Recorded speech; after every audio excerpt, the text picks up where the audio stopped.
we've got a dryer. We're having some issues with this dryer. It's full of lint, but it turns out it's not blowing air. But then it comes up from the back of the dryer, tees into here, which comes round here to another tee, which tees off to another dryer. That the range hood is there, and then it all tries to go out. But it just, two wires. This is a record. 1, 2, all just to one outlet.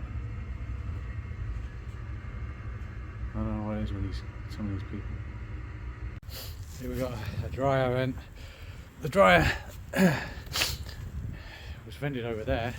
There's a cap underneath the gas thing. So we put 2 holes, 1, 2.